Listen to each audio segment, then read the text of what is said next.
हूं, इनका पालन अगर आप करेंगे तो आप अपने जीवन में 148 बीमारियों से हमेशा बचेंगे। और भागवत जी का यह कहना है कि बीमारियों से बचना बहुत महत्व का है बनिस्बत की बीमारियों का इलाज करना। Prevention is better than cure. आज के सूत्रों को थोड़ा ज्यादा ध्यान से सुने। तो आज से जो शुरू हो रहा है वो फंक्शनल पार्ट है। इस फंक्शनल पार्ट में सबसे पहला सूत्र भागवत जी का, वो कई बार ये लिखते हैं अपने सूत्रों में कि खाना महत्व का नहीं है, खाने को पचाना महत्व का है।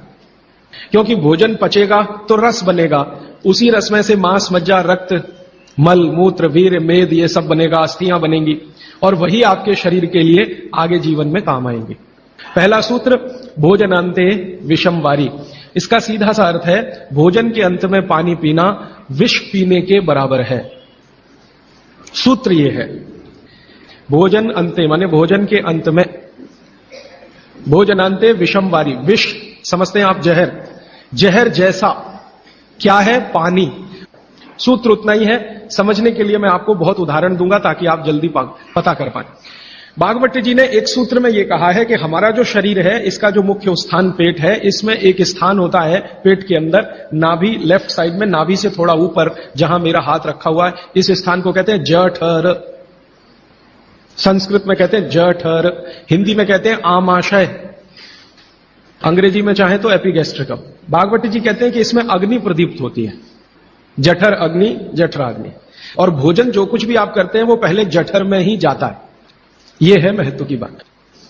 आपने रोटी का पहला टुकड़ा मुंह में डाला और जैसे ही टुकड़े को चबाना शुरू किया, लार बनना शुरू हुआ, तुरंत अग्नि प्रदीप्त हो जाती पहले ही टुकड़े में। तो ये अग्नि प्रदीप्त हुई। अब आप जो भोजन कर रहे हैं ये इस अग्नि के प्रभाव में पचेगा। तो भोजन के पचने की क्रिया में पहले भोजन रस में बदलेगा। पहले पेस्ट बनेगा, जैसे टूथपेस्ट की कंडीशन होती है वैसा बनेगा, लुगदी जैसा, फिर उसमें से रस बनेगा, फिर रस में से सब कुछ बनेगा।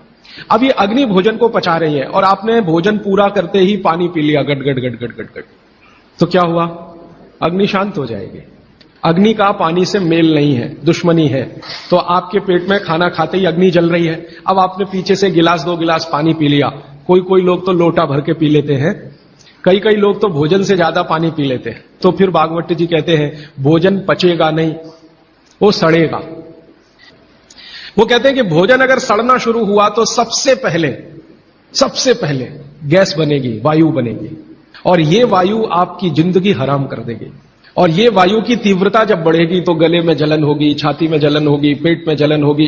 तो ये वायु पूरे शरीर में घूमेगी तो सिर घूमेगा, आपको चक्कर आएंगे, सिर में दर्द होगा, पीठ में भी दर्द हो सकता है, हृदय स्थान पे भयंकर दर्द हो सकता है। कई बार तो इतना दर्द होता है कि आपको लगेगा कि हार्ट अटैक आ गया, लेकिन वो वायु का दर्द है, हार्ट अटैक नहीं। और ये जो वायु बनी भोजन के सड़ने से, इसी वायु में से भागवत जी ने सूची बनाई है कि 103 रोग पैदा होंगे। 103। सबसे पहला रोग है उसमें एसिडिटी, हाइपर एसिडिटी। ज्यादा दिन अगर आपने ये चक्कर चलाया पानी पीने का तो अल्सर, पेप्टिक अल्सर, बवासीर, मूढ़व्याध, भगंदर, और अंत का एक रोग है कैंसर, कर्क रोग। माने एसिडिटी से शुरू होकर आप कैंसर तक की यात्रा कर सकते हैं। और बाद में भागवत जी कहते हैं, वो भी बता देता हूं, वो दूर का सूत्र है लेकिन यहीं पे ले आता हूं उसको, कि आपका जो भोजन सड़ेगा तभी कोलेस्ट्रॉल बनेगा। अगर भोजन का पाचन हुआ तो कोलेस्ट्रॉल शून्य रहता है। आप जानते हैं शरीर में 2 तरह का कोलेस्ट्रॉल है, एक गुड और एक बैड। अच्छा कोलेस्ट्रॉल माने एचडीएल, हाई डेंसिटी लिपोप्रोटीन। खराब कोलेस्ट्रॉल माने एलडीएल और उसका छोटा भाई VLDL, very low density lipoprotein. जिनको कोलेस्ट्रॉल बढ़ रहा है या बढ़ा हुआ है वो ध्यान दें, उनको भोजन पच नहीं रहा, उनका भोजन सड़ रहा है। तो कोलेस्ट्रॉल बढ़ेगा तो हार्ट अटैक भी आएगा, कोलेस्ट्रॉल बढ़ेगा तो घुटने भी जड़ हो जाएंगे, सारी संधियां आपकी एकदम कड़क हो जाएंगी, आपको चलना फिरना मुश्किल हो जाएगा, 10 कदम चलना मुश्किल हो जाएगा। तो वो ये कहते हैं कि जब 103 बीमारियां एक छोटी गलती से आती हों तो वो गलती कभी करना नहीं। अब जैसे ये सूत्र पूरा हुआ तुरंत आपके मन में प्रश्न आएंगे कि पानी कब पीना। तो भागवत जी कहते हैं कि कम से कम 1.5 घंटे के बाद पानी पियो। अब ये जो 1.5 घंटे का कैलकुलेशन है ये क्या है? ये भागवत जी कहते हैं कि जो आपने खाया वो आपके जठर स्थान में 1.5 घंटे तक अग्नि के प्रभाव में रहता है, 1.5 घंटे तक। और 1 से 1.5 घंटे का वो बताया है तो अलग अलग क्षेत्र के हिसाब से। अब मान लीजिए उत्तरांचल का कोई आदमी इसी सूत्र को पढ़ेगा तो उसको तो अग्नि का असर 2 से 2.5 घंटे रहेगा, पहाड़ वाला। लेकिन आपके लिए मैं बात कर रहा हूं तो 1 से 1.5 घंटा। ठीक है, अब तुरंत आपके मन में सवाल आएगा, भोजन के बीच में पीना कि नहीं पीना, और भोजन के पहले पीना कि नहीं पीना। वो ये कहते हैं कि भोजन के पहले पानी पीना तो कम से कम 40 मिनट और अधिक से अधिक 1 घंटा। आपको सीधा सा हिसाब बताता हूं, 10 बजे खाना अगर खाना चाहते हैं तो 9 बजे से लेकर 9:20 तक आप चाहें उतना पानी पी सकते हैं। और बीच में पीना कि नहीं, वो कहते हैं कि अगर आपके भोजन में 2 अन्न है, दो अन्न, माने एक रोटी खा रहे हैं आप, वो गेहूं है, और दूसरा चावल खा रहे हैं, तो चावल और गेहूं 2 अन्न। एक अन्न की पूर्ति पूरी हुई और दूसरे की शुरू होने वाली है, तो बीच का जो जंक्शन पॉइंट है इस पे पानी पीना।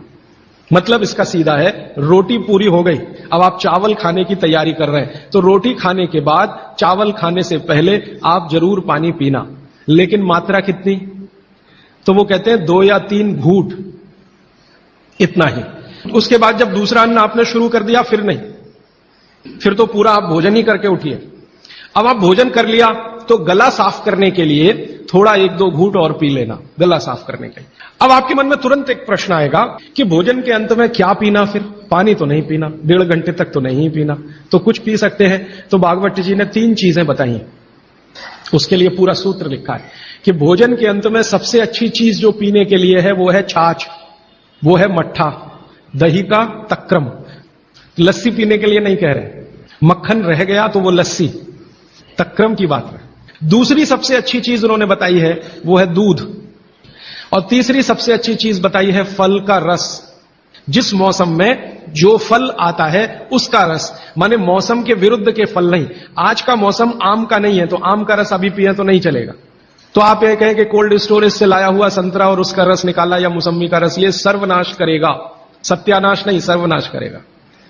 अब इसमें आगे एक सूत्र है वो बहुत महत्व का है। भागवत जी कहते हैं मट्ठा या छाछ कब पीना, दूध कब पीना, रस कब पीना।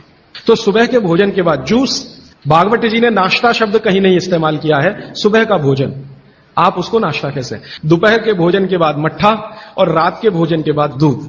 और वो ये कहते हैं आगे के सूत्र में कि इनका क्रम उल्टा सीधा मत करना कभी, कि हमारे शरीर को मट्ठे का पाचन होने के लिए जो रस की जरूरत होती है, रस माने एंजाइम, जो एंजाइम या रस की जरूरत होती है वो दोपहर को ही होते हैं पेट में।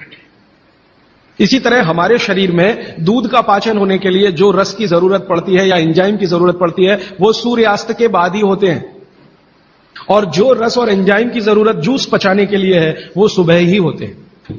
अब आप कहेंगे हमारे बच्चे तो स्कूल जाते हैं दूध पीकर जाते हैं, तो बदल दो, जूस पिलाकर भेजो। और आप कहेंगे जी पिएंगे नहीं, आप जैसी आदत डालेंगे बच्चे वैसे ही होने वाले हैं, क्योंकि बच्चे अपने से कुछ नहीं सीखते, वो आपका सिखाया हुआ है सारा कुछ। समझ जाएंगे तो उनकी भी जिंदगी में ये परमानेंट हो जाएगा। अभी इसके आगे का सूत्र है, तो पानी कैसे पिए। तो हमारे यहां पानी पीने के बहुत तरीके हैं। लोटा मुंह से लगाया, गट गट गट गट उतार लिया, गिलास मुंह से लगाया, गट गट गट गट उतार लिया। तो भागवती जी कहते हैं नहीं, ये तरीका बिल्कुल गलत है पानी पीने। वो कहते हैं कि पानी को चुस्कियां ले लेकर पिए। जैसे आप गर्म दूध पीते हैं ना, भागवती जी बिल्कुल उसके समकक्ष रखते हैं। अब ये क्यों, आप एक साथ पूरा पानी उतारें गले के नीचे और एक एक घूंट पानी उतारें गले के नीचे, दोनों में जमीन आसमान का अंतर है। क्या अंतर है, हमारे पेट में भोजन को पचाने के लिए अग्नि होती है, और इस अग्नि को तीव्र करने के लिए अम्ल होता है, अम्ल, एसिड प्राकृतिक रूप से बनता है, और मुंह में क्षार बनता है जिसको लार कहते हैं आप, लार, स्लाइवा, सेलिवा, लार, लाला रस, अलग अलग नामों से आप जानते हैं। तो मुंह में बनती है लार, ये है क्षार, और पेट में बनता है अम्ल। आप थोड़ा भी अगर विज्ञान जानते हैं तो आप जानते हैं कि क्षार और अम्ल को मिलाओ तो हो जाता है न्यूट्रल, और न्यूट्रल का मतलब जिसका पीएच 7 है। ये जो पानी है ना, पानी ये ना अम्ल है ना क्षार है, ये न्यूट्रल है। तो भागवती जी कहते हैं कि पेट आपका अक्सर पानी के जैसा रहे तो बढ़िया, और जिनका पेट पानी के जैसा, माने पेट की अम्लता ना बढ़े और पेट का क्षारपन भी ना बढ़े, पीएच 7 के आसपास रहे, तो भागवत जी कहते हैं ऐसे व्यक्ति को 100 से ज्यादा वर्ष जीने की पूरी गारंटी है, बिना एक भी दवा खाए और बिना चिकित्सक के पास जाए। तो वो ये कहते हैं कि घूट घूट पिया पानी, अगर सिप सिप करके आपने पानी पिया तो ज्यादा लार अंदर जाएगी, तो अम्ल को शांत करने में मदद आएगी, इसलिए आपका पेट न्यूट्रल रहेगा, इसलिए पानी घूट घूट भर के पिए। और एक साथ गटगट पानी पिएंगे तो लार पानी के साथ मिल नहीं पाएगी, तो अंतिम रूप में जब वो पहुंचेगा पानी तो खाली पानी होगा। भागवत जी आगे कहते हैं, बहुत ही महत्व की बात है ये सब आपके लिए। वो ये कहते हैं कि जो व्यक्ति सिप सिप करके पानी पिए, वो देखें जानवर कैसे पीते हैं। चिड़िया कैसे पानी पीती है? चिड़िया एक ड्रॉप उठाएगी, फिर उसको ऐसे ऐसे मुंह में चलाएगी, फिर पिएगी, फिर दूसरी ड्रॉप उठाएगी, फिर ऐसे ऐसे चलाएगी, फिर पिएगी। ऐसे ही कुत्ता है, पानी को चाट चाट के पिएगा, शेर पानी को चाट चाट के पिएगा। ज्यादातर जानवर पानी को ऐसे ही पीते हैं। वो जानवर हमसे ज्यादा स्वस्थ हैं। किसी को डायबिटीज नहीं, कोई ओवरवेट नहीं, किसी को जॉइंट्स पेन नहीं, किसी को कुछ नहीं। बाघ भट्ट के पक्के चेले हैं ये सब जानवर। मैंने आपके सारे रोगों की एक दवा। तो मैंने ये एक्सपेरिमेंट शुरू किया। ये मैंने पढ़ा था 6 साल पहले। भागवत जी को मैंने 6 साल पहले पढ़ना शुरू किया। 3 साल पढ़ने में लग गया और 3 साल समझने में लग गया। तो आपको सुनकर हैरानी होगी, हमारे जो दोस्त हैं, सहयोगी हैं, जिनका वजन बहुत ज्यादा था, उन्होंने पानी सिप सिप करके पीना शुरू कर दिया और भोजन के 1.5 घंटे के बाद पानी पीना शुरू। ये 2 सूत्रों का ही परिणाम है कि सबके वजन पहले से आधे हो गए, सिर्फ पानी पीने का तरीका बदला। फिर मैंने डॉक्टरों से बात की कि ये चक्कर क्या है, तो उन्होंने कहा बात सीधी सी ये है कि जो लार है ना, इसकी मेडिसिनल प्रॉपर्टी सबसे ज्यादा है। आपने जानवरों को देखा होगा, उनको कभी भी कोई चोट लगे तो वो अपने लार से ही ठीक कर लेते हैं, चाट चाट के। अब वो ये कहते हैं कि भारत के वो मनुष्य या स्त्रियां और पुरुष बहुत ही दुर्भाग्यशाली हैं जो इस लार को अंदर ले नहीं जा पाते। जैसे तंबाकू खाने वाले लोग, गुटखा खाने वाले लोग, मावा खाने वाले लोग, थूकते ही रहते हैं उसको, थूकते ही रहते। जिसको बनाने के लिए भगवान ने 1 लाख ग्रंथियां आपके मुंह में दी हैं, जो रात दिन आपके लिए लार बनाती हैं। ये बहुत ही कीमती है, इसका औषधीय गुण बहुत है। और जैन दर्शन में इसको अहिंसा के साथ जोड़ा हुआ है। और वो मैंने करके भी देखा है कि सुबह की लार गलती से भी आप किसी चींटी या चींटा या मक्खी पे थूक दो, वो तुरंत मर जाए, क्योंकि उसका औषधीय गुण बहुत प्रबल होता है सुबह सुबह। और आप गुटखा खा खा के उसको थूकते रहते हैं तो सड़क तो खराब करते ही हैं, अपने को उससे ज्यादा खराब करते हैं। तो मेरी हाथ जोड़कर विनती है कि आप में से कोई लार थूकने वाला हो, थूकने वाला आदमी, ये तो भागवत जी की डिक्शनरी में नहीं है। वो कहते हैं कि एक ही कंडीशन में आप कुछ थूक सकते हैं, जब कफ बहुत बढ़ा हुआ हो, तभी, बस। उसके अलावा दूसरी कोई कंडीशन नहीं कि आप थूकें। तो फिर आप कहेंगे जी पान खाएं, तो पान खाने के लिए नियम बताया, पान खाओ तो कत्था मत लगाओ, बिना कत्थे का पान खाओ, थूकने की गरज ही नहीं। तो वो कहते हैं कि पान भी खाना है तो थूकना नहीं है, कत्था है तो थूकना पड़ेगा, कत्थे बिना ही पान खाओ।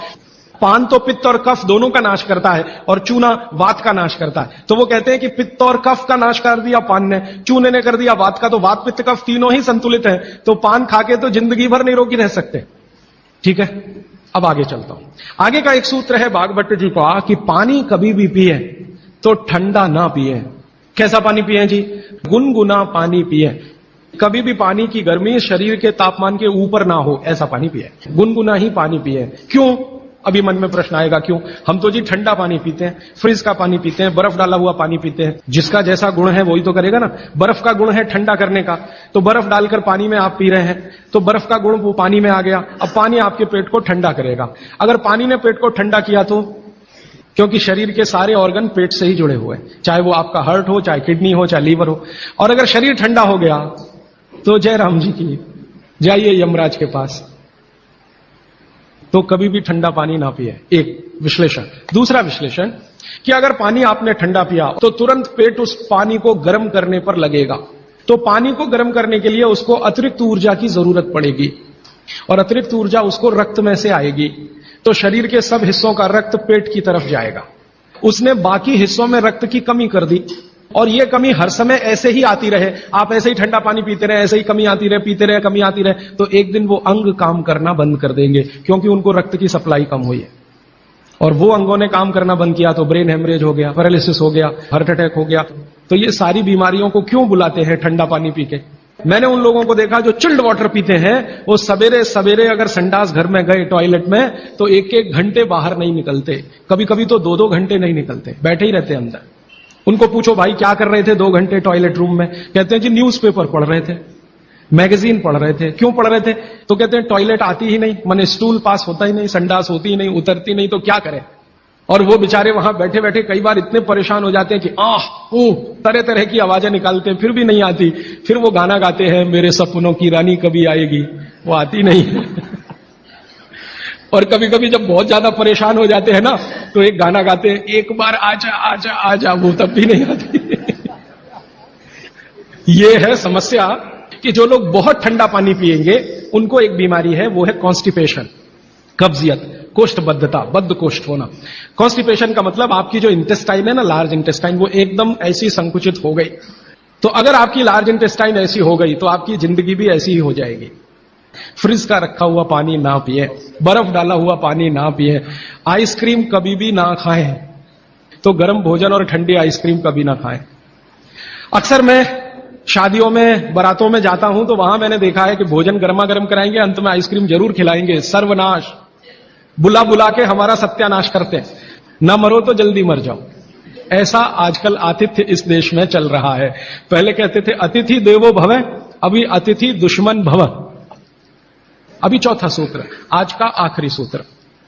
भागवत जी कहते हैं कि सुबह का जीवन आपका जब शुरू होता है तो दिन की शुरुआत में सबसे पहले पानी पिए। दांत धोए बिना पानी पीना, मुंह धोए बिना पानी पीना, कुल्ला किए बिना पानी पीना।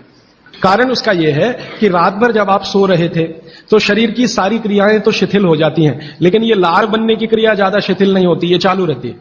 तो रात भर आपने लार बनाई है, मुंह में जगह जगह जमा है, वो अंदर जाना बहुत जरूरी है क्योंकि वो बेशकीमती है। तो सुबह सुबह जो लार बन रही है ये अंदर जानी ही चाहिए, इसलिए बिना कुल्ला किए पानी पीने का नियम है। इसी को उषापान कहा जाता है। तो सुबह उठते ही पानी पिए। कितना पिए जी? बुजुर्गों के लिए 2 गिलास, बच्चों के लिए, और 3 गिलास आपके उम्र के लोगों के लिए। कम से कम इतना पानी पिए। भागवत जी ने ये जो कहा ना सुबह की लार बहुत कीमती होती है, मैंने इस पर थोड़े कुछ एक्सपेरिमेंट किए पिछले एक आध साल।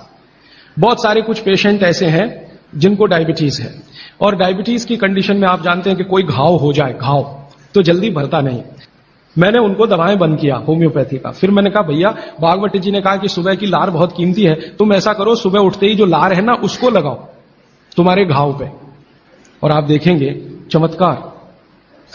15 से 20 दिन में घाव भरना शुरू, 3 महीने में बिल्कुल बराबर।